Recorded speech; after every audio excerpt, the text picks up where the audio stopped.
Jadi ada anak tiba-tiba bilang sama ibunya gitu ya, besok bawain saya stroberi. Di Bandung tuh stroberi kan murah ya, gitu 13.000.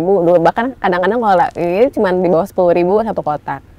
Oh, adik sayang ya sama bu guru gitu kan. Dianggapnya sayang sama bu guru gitu ya. Terus anaknya bilang gini, tadi temennya ngasih stroberi ke bu guru, PR-nya nggak diperiksa. Sebagai seorang ibu gitu ya, dia harus berpikir kritis. Tar dulu nih, anak gua korup gitu ya, anak gua lagi suap itu ya, gitu sedang belajar menyuap gurunya agar dia nggak ngerjain PR.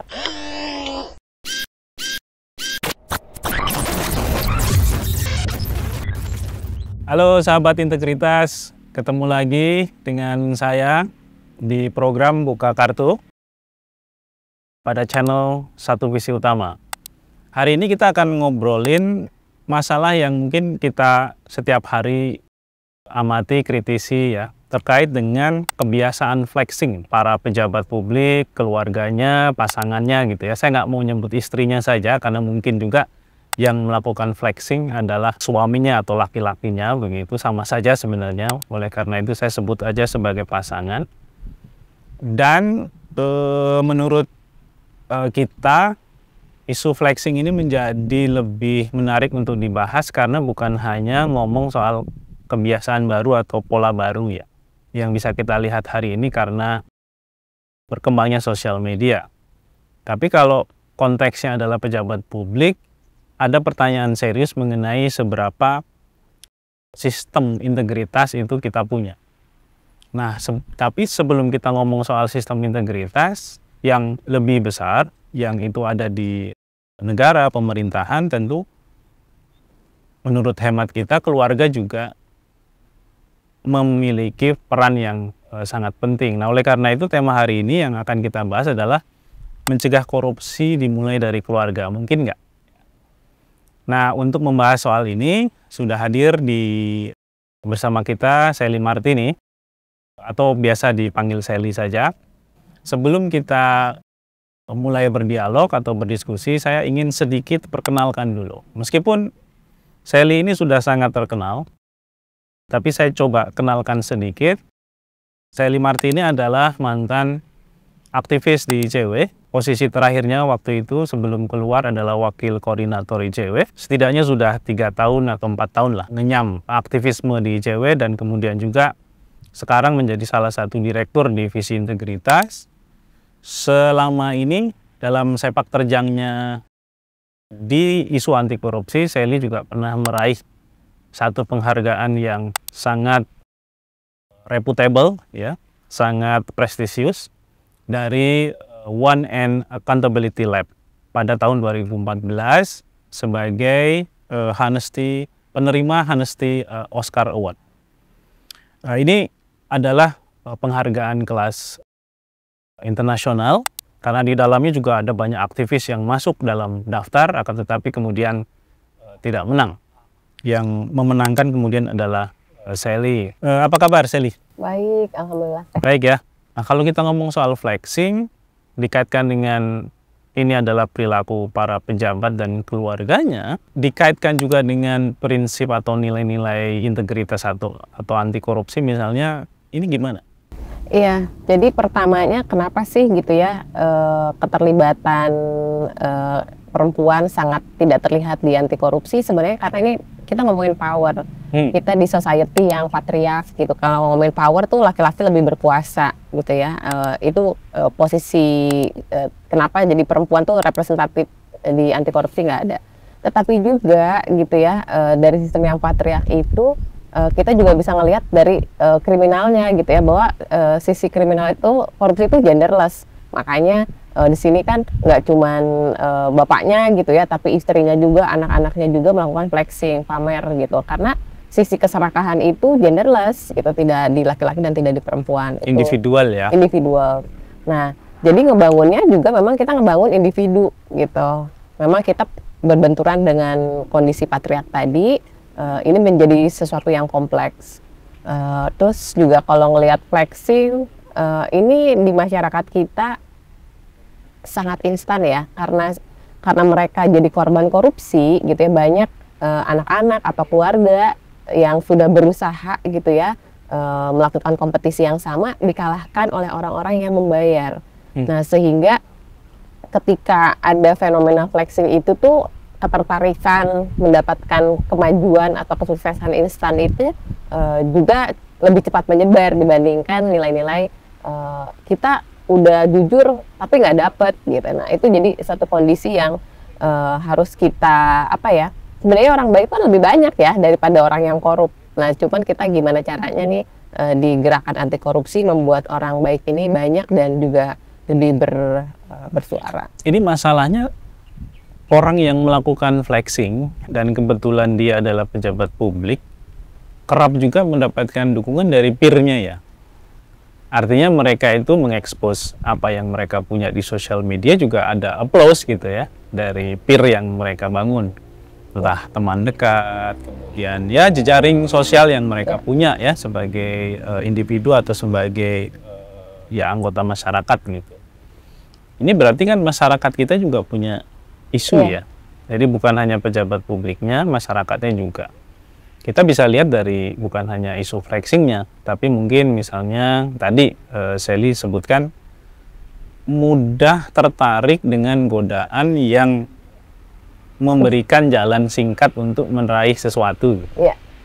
Kita kemarin dengar kasus pembunuhan berantai gitu ya, dukun pengganda uang. Yang korbannya itu kalau kita lihat sebenarnya juga orang-orang yang bukan miskin gitu. Mereka punya mobil, mereka punya rumah, mereka punya uang dan bahkan puluhan juta nilainya. Begitu juga kasus-kasus sebelumnya misalnya investasi bodong. Yang kita tahu modus operandinya itu kan menawarkan return yang sangat tinggi, dibandingkan tinggi dan cepat. Dibandingkan dengan misalnya bunga perbankan misalnya. Nah, berarti ada isu juga ya di masyarakatnya ya. Jadi ketika kita ngomongin anti korupsi, kita nggak cuma ngomongin systematic change gitu ya, perubahan sistematis yang ada di birokrasi, di pemerintahan, di penegak hukum, tetapi juga mindset change gitu ya, perubahan dari mindset masyarakat. Mereka tidak menormalisasi perilaku korup yang tadi ya. Kita harus berhitung ketika misalnya gajinya kecil tapi kok dapat uangnya cepat gitu ya atau banyak. Nah, itu kan sebenarnya harusnya pertanyaan gitu. Nah, itu yang mindset change itu PR-nya kita banget gitu ya, bahwa nilai-nilai itu tuh yang harusnya ada di masyarakat. Mereka harus berpikir kritis gitu ketika melihat sesuatu yang tidak biasa gitu ya, tidak mengiyakan dan mengikuti perilaku korup, tetapi bagaimana menegakkan nilai-nilai integritas itu mulai dari diri sendiri. Kalau kemarin kita rame terkait dengan para alumni sekolah perpajakan gitu ya, itu rame. Tapi juga saya melihat ada beberapa teman yang mengatakan bahwa ayahnya itu alumni dari tempat tersebut gitu ya, mengatakan dia nggak boleh gitu ya, dia masuk karena kamu belum tentu kuat gitu, belum tentu sekuat ayah. Nah, di situ kan melihat bagaimana peran keluarga itu sangat penting agar anaknya tidak terjerumus dalam situasi yang sudah sistemik. Nah, ini juga jadi PR gitu ya. Kita mau memperbanyak keluarga-keluarga itu, gitu. Kita mau makin banyak anak-anak orang tua yang kritis juga membangun keluarga yang kritis. Bagaimana mereka bisa sukses tanpa melalui cara-cara yang korup, gitu. Karena kalau tadi Adnan bilang, kita lihat ternyata korbannya bukan cuma orang-orang yang tidak berpengetahuan gitu ya, tidak sekolah. Nah, kita bisa ngelihat bahwa greediness itu atau keserakahan itu tuh ada, mau di kota, mau di desa gitu ya, mau sekolah atau tidak. Ketika mindsetnya adalah serakah, mendapatkan kekayaan lebih cepat gitu. Nah, itu yang jadi PR-nya kita gitu, perubahan mindset terkait dengan perilaku materialistis gitu ya. Nah, kita tuh melihat bahwa menjadi anti korupsi itu bukan menjadi miskin, tetapi memperoleh cara-cara kesuksesan dengan cara yang benar. Jadi itu diubah gitu ya, kan orang bilang, wah kalau kita jujur kita nggak kaya-kaya, bukan gitu ya. Kalau nggak jujur ya. Banyak orang kaya yang itu lahir karena kejujuran mereka sebenarnya ya. Betul. Cuma memang perlu kerja keras, perlu proses yang mungkin agak panjang dibandingkan dengan cara-cara yang sangat instan tadi ya. Nah, masyarakat itu kan representasinya juga keluarga ya. Individu, keluarga, masyarakat. Ini kan tidak mungkin bertabrakan lah ya. Apa yang ada di masyarakat mencerminkan bagaimana keluarga-keluarga itu apa dididik, apa di keluarga-keluarga itu di manage ya, diatur, dibangun nilai-nilainya, begitu juga dengan individu-individunya yang ada di dalam keluarga. Nah, masalahnya hari ini kita berhadapan dengan tantangan yang besar, mengingat sosial media semakin menguasai ruang-ruang privat masing-masing individu. Mereka bisa melihat setiap saat, setiap detik orang pamer gitu ya. Dan ini kan pasti akan mempengaruhi cara pandang mereka, dan masalahnya kemudian kalau yang melakukan itu atau yang mengkonsumsi atau yang terpapar dengan hal-hal itu adalah anak muda. Nah, ini kan padahal generasi muda ini adalah generasi yang kita harapkan bisa mengubah ya cara berpikir masyarakat, mengubah ya bagaimana negara dikelola ya, karena mereka kan bagaimanapun masih punya masa depan yang panjang gitu. Nah, ini seberapa tantangan ini harus kita hadapi nih dalam membangun masyarakat yang anti korupsi. Ya, jadi kalau kita lihat gitu ya, nukleus atau unit terkecil dari bangsa itu kan keluarga gitu ya. Sistem nilai yang ada juga kan dilihat dari sistem nilai keluarganya. Nah, anak-anak ini tuh kan kalau misalnya remaja dia terekspos gitu ya, mungkin, tapi itu juga benih-benihnya tuh ada sejak kecil gitu. Jadi anak-anak ini kan sebenarnya terlahir secara genetik memang ada ya, pasti ada kesamaan dengan orang tuanya. Tetapi terkait dengan perilaku, dia akan melihat perilaku atau mencontoh perilaku orang-orang yang nurtur dia gitu, dia yang memberikan pengasuhan. Ketika keluarga ayah ibu yang memberikan pengasuhan itu juga sangat materialistis, menghalalkan segala cara, anak-anak ini melihat bahwa melakukan keserakahan itu bukan hal yang nggak apa-apa, orang tuanya juga begitu gitu. Nah, kita ingin gimana nilai-nilai itu dibentuk memang dari keluarga. Karena misalnya contohnya aja, anak kecil yang tidak bertanggung jawab, misalnya ngambil mainan temennya, atau ketika dia merusak dia tidak meminta maaf gitu, orang tuanya ketawa aja, nggak apa-apa anak kecil gitu, itu nempel di kepalanya bahwa dia ketika mengambil hak orang lain tuh nggak apa-apa. Nah, gimana sih anak-anak ini tuh diajarkan oleh orang tua bertanggung jawab sejak kecil, dan jadi mau nggak mau batas salah benarnya itu menjadi sangat blur ya, karena orang tuanya juga tidak membangun ya, melakukan hal itu, tidak memberikan contoh, nggak jadi reference gitu terkait dengan perilaku. Nah, terkait dengan flexing misalnya, kalau ibunya bapaknya selalu beli barang branded tanpa peduli itu uangnya dari mana, anak-anak ini kan akan mencontoh hal yang sama gitu. Nah, jadi kita berharap ya tetap saya dan teman-teman tuh bikin parenting anti korupsi, di mana orang tua itu berpikir kritis dalam pengasuhan, gimana agar nilai integritas itu muncul di mereka gitu, di anak-anak ya. Dan salah satu yang paling mudah adalah mirroring, orang tua itu melakukannya gitu, anak-anak akan belajar. Kita beralih sedikit ke bagaimana negara lain. Saya ini kan pernah tinggal di beberapa negara ya, dalam kurun waktu yang cukup panjang, dan mereka rata-rata adalah negara yang maju, yang korupsinya itu ya sudah bisa dikelola dengan lebih baik ya. Misalnya Jerman kan juga corruption perception index-nya bagus, Belanda juga kan demikian. Nah, kira-kira masyarakat di sana itu bagaimana sih? Dan apa bedanya dengan kita? Iya. Kita ini kan negara yang masih berkembang, korupsinya masih tinggi, tapi lebih suka dengan kemewahan. Iya. Nah, itu yang saya lihat sendiri ya bedanya. Kalau di anti korupsi gitu ya, di negara yang punya integritas, itu nggak nyelek antrian gitu ya, nggak nerobos antrian, ikut aturan. Itu tuh ternyata diajarin waktu saya di Jerman tuh, lihat bahwa ternyata diajarin dari ketika anak belum bisa bicara. Kebayang nggak lagi di penitipan anak gitu ya, usia 1 tahun, bicara belum, ini jalan pun masih langkah-langkah gitu ya, belajar melangkah. Itu mereka sudah diajarin antri gitu ya. Itu kan antri itu petunjuk utama bahwa negara itu tuh punya integritas atau tidak gitu ya, sistem antrian. Jadi di Jerman itu anak-anak waktu itu saya volunteer di. Dan itu jadi kultur ya? Jadi kultur gitu, bahwa antri, kalau kita nyelai antrian tuh udah wah rendah banget gitu ya, nggak punya integritas. Terus juga taat aturan publik gitu ya, jadi kayak lampu hijau, lampu merah. Itu tuh anak-anak kalau ada yang robos, saya waktu itu lihat banget di depan mata gitu ya.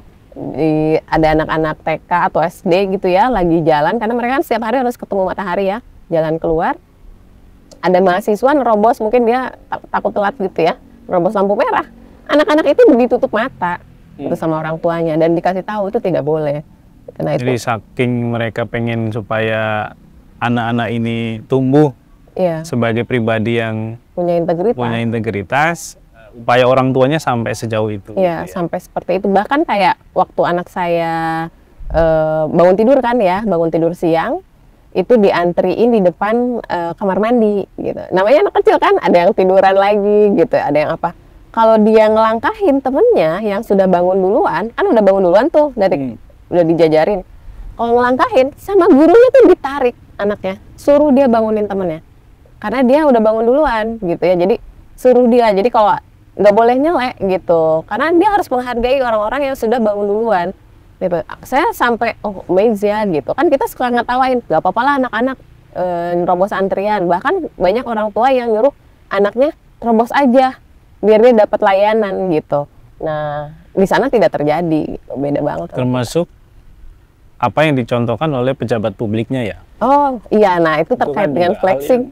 Sangat kontras dengan apa yang kita lihat di Indonesia. Iya. Nah, kalau di Indonesia itu yang punya power gitu ya, yang punya kekayaan itu kayak didewa-dewakan. Mereka dapat jalan yang paling duluan gitu ya, bisa bayar for rider misalnya gitu ya. Mereka jalan duluan atau selalu mendapat tempat. Kalau di sana kan kita bisa lihat Perdana Menteri naik sepeda, naik public transport, dia nggak pakai, ya dia kalau mau datang lebih pagi ya datang lebih pagi gitu ya, di mana naik public transport juga. Iya, ya? Public transport itu juga mereka gunakan pakai sepeda gitu ya.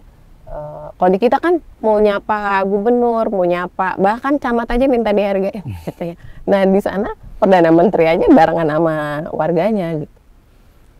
Dan akhirnya membaur ya. Iya. Mereka bukan menjadi kelas sosial tersendiri. Iya, kalau kita kan kayak dijagain gitu ya, di apa gitu. Jadi ada yang keliru ya dari cara kita mengelola hidup, baik sebagai individu, sebagai keluarga, sebagai masyarakat, dan sebagai negara. Ya, tapi itu intinya tuh sebenarnya dari pengetahuan kita menganggap manusia sebagai manusia, gitu ya. Itu sebenarnya intinya ya, bahwa kita tuh sama. Ketika kita berusaha ya berarti yang berusaha duluan yang akan mendapatkan kesuksesan gitu. Nah, penghargaan, terus ketika punya jabatan apalagi entrusted karena dipilih gitu ya, diamanahkan oleh society gitu ya, oleh masyarakat, harusnya dia membaur sebagai masyarakat, bukannya ingin dilayani. Nah itu yang mindset yang berbeda di kita dan di sana. PR besarnya adalah shifting paradigma ya. Ya. Dan ini berarti membutuhkan effort yang besar, ya. Meskipun kita sebagai individu bisa memulainya. Ya. Untuk kemudian terlibat ya, aktif dalam membangun paradigma baru bahwa menghargai hak orang lain itu penting. Kemudian ya yang sederhana, pola antri gitu ya. Antri itu kan mencerminkan penghargaan bahwa yang terlebih dahulu di depan ya dia yang akan duluan mendapatkan. Nah kita balik lagi ke isu flexing tadi ya, terutama yang kaitannya sama pejabat publik. Kalau yang swasta misalnya, pengusaha itu udahlah, ya itu uangnya dia ya. Sosialita yang memang adalah pengusaha ya itu kan memang peer-nya dibangun di situ ya. Kalau pejabat publik ini kan selalu ketika proses penegakan hukum akhirnya dilakukan, seringkali pasangannya, anaknya itu malah justru kan ikut nutup ya, alih-alih membuka, atau bahkan ketika ditanya mereka mengatakan, loh saya nggak tahu ini uang dari mana, saya nggak tahu kalau misalnya ayah saya atau istri saya atau pasangan saya itu melakukan, tapi mereka menikmati ya. Nah pertanyaannya, mungkin nggak sih itu terjadi gitu, karena kan ini di keluarga. nggak mungkin nggak tahu gitu ya. Kalau kita sebagai manusia rasional gitu ya, gaji pegawai negeri itu berapa sih gitu ya, itu kan pasti tahu gitu. Terus juga seringkali, karena kan sebenarnya itu kenikmatan ya, kekayaan itu adalah kenikmatan, terus penghargaan itu adalah kenikmatan, di mana mereka mendapatkan privilege gitu ya, banyak kemudahan karena kaya, karena juga punya power gitu. Nah itu tuh yang mereka juga menikmatinya ya gitu. Nah harusnya kan anak-anak ini ayahnya dong yang menjaga itu ya, bahwa dia tidak membawa uang-uang haram ke rumah gitu. Nah itu yang kita dan juga pasangannya juga harusnya kan diingatkan ya, kamu kayak saya dulu, saya mau jadi pegawai negeri gitu ya, dan kita sepakat gitu, ada banyak hal yang disepakati dalam pernikahan gitu ya. Terus pendidik anak, dimana kan sekarang tuh kayak buat mereka ya, flexing itu kan kayak punya mobil berapa banyak, rumah berapa banyak. Nah ini kalau kita tuh ngajarin ke anak-anak mana yang kamu butuhkan dan diinginkan, itu kan satu hal yang berbeda gitu ya. Ketika anak-anak tantrum gitu ya, kamu butuh atau ingin gitu. Kalau kami akan menyediakan yang kamu butuhkan, yang kamu inginkan nanti gitu. Jadi nggak mungkin kalau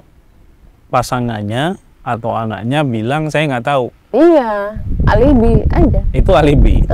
Itu bohong lah. Iya. Dia hanya ingin menutupi apa yang sudah dilakukan oleh entah ayahnya atau istrinya. Atau istrinya yang jadi pejabat ya. Ya. Yang kebetulan kemudian tersandung kasus.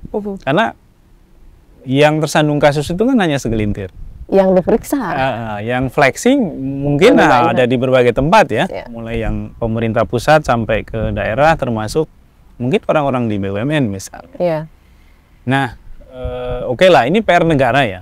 Karena ngomongnya soal pejabat publik. Nah sekarang kalau kita coba balik lagi ke isu bagaimana membangun sistem anti korupsi atau mencegah korupsi dimulai dari keluarga, mungkin kita bisa ngomong yang lebih praktikal. Ya.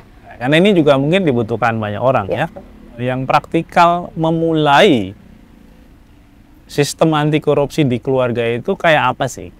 Ya contohnya ya tadi, ketika anak sudah mau sekolah, kan orang tua ikut sibuk ya nyari sekolah gitu ya. Terus kita tuh tanya anaknya pengen apa, ya dia harus usaha gitu ya. Terus misalnya yang tadi mulai dari rumah itu, ini kamu butuhkan atau kamu inginkan gitu. Anak-anak tuh tahu gitu ya mana yang mereka butuhkan dan atau inginkan. Terus juga belajar bahwa hidup sederhana, karena kita kan bisa ngelihat ya orang-orang yang jadi reference tuh kenapa yang flexing gitu, kenapa nggak yang jadi reference tuh kayaknya orang-orang yang super, bahkan yang udah super kaya itu pakaiannya, pola hidupnya jauh lebih sederhana gitu ya, karena mereka tahu betapa sulitnya mencari kekayaan itu gitu ya, dan mempertahankannya sulit. Jadi mereka hidupnya sederhana dengan baju yang warnanya itu aja, atau misalnya sepatu sampai 10 atau 20 tahun dia gunakan. Berbeda dengan yang flexing kan, sepatu aja ada 40 gitu, yang harganya di atas $2.000 gitu ya. Belum tasnya. Belum tasnya gitu. Nah itu juga mindset ini yang menurut saya praktikal tuh di rumah. Orang tua tuh bertanya gitu sama anak, ini kamu inginkan atau kamu butuhkan gitu. Jadi ketika kan kita bahkan dalam pelayanan publik aja ada standar pelayanan minimum ya. Nah di rumah juga kan ada kebutuhan. Jadi yang praktikalnya itu, ini kebutuhanmu atau ini keinginanmu. Terus jika ini adalah keinginanmu, berarti kamu harus usaha lebih banyak gitu. Karena yang kita sediakan adalah yang kamu butuhkan. Terus juga sering bertanya pada anak gitu ya. Contohnya tuh saya selalu mencontohkan, karena ini tuh benar-benar real yang kita temui di lapangan. Jadi ada anak tiba-tiba bilang sama ibunya gitu ya, besok bawain saya stroberi. Di Bandung tuh stroberi kan murah ya, gitu 13.000, bahkan kadang-kadang kalau ini cuma di bawah 10.000 satu kotak. Oh adik sayang ya sama Bu Guru gitu kan, dianggapnya sayang sama Bu Guru gitu ya. Terus anaknya bilang gini, tadi temennya ngasih stroberi ke Bu Guru, PR-nya nggak diperiksa. Sebagai seorang ibu gitu ya, dia harus berpikir kritis, tar dulu nih, anak gua korup gitu ya, anak gua lagi suap itu ya, gitu, sedang belajar menyuap gurunya agar dia nggak ngerjain PR. Ibunya berpikir panjang kan, berarti anak ini udah tahu cara-cara seperti itu. Akhirnya ibu tuh bertanya gitu ya sama anaknya. Nah kita kan membutuhkan ibu-ibu dan anak-anak yang orang punya tua lah ya, karena kan tanggung iya, jawab tanggung itu jawab berdua ada ya, di ayah dan dan ibunya ibu ya. Setuju. Nah jadi ini yang praktikal gitu ya, dimana kita tuh bertanya ke anak apa yang dia lakukan, bagaimana hubungan dia dengan gurunya, dengan teman-temannya, dan kita bisa melihat bahwa perilaku korupsi itu cukup mudah diserap gitu ya, dibandingin yang karena kan kalau nilai integritas itu harus sabar gitu ya, harus berusaha keras, harus mandiri, sederhana gitu. Itu kan sesuatu tantangan ya, dibandingkan terlihat keren, tidak perlu mengerjakan. Nah, gimana sih kita membentengi anak-anak kita gitu dari perilaku tadi dengan menanyakan gitu ya. Dan itu bisa dilakukan sebenarnya. Ya, bisa dilakukan. Bukan sesuatu yang sulit juga. Ya, apalagi anak jadinya mencontoh kan. Oh, nanti ibunya kasih, dia nggak usah ngerjain, itu lebih bahaya. Dan sebenarnya menjadi sederhana itu bukan berarti miskin ya. Ya, betul. Karena itu dua kondisi yang berbeda. Banyak orang kaya yang juga hidupnya sebenarnya sederhana. Ya.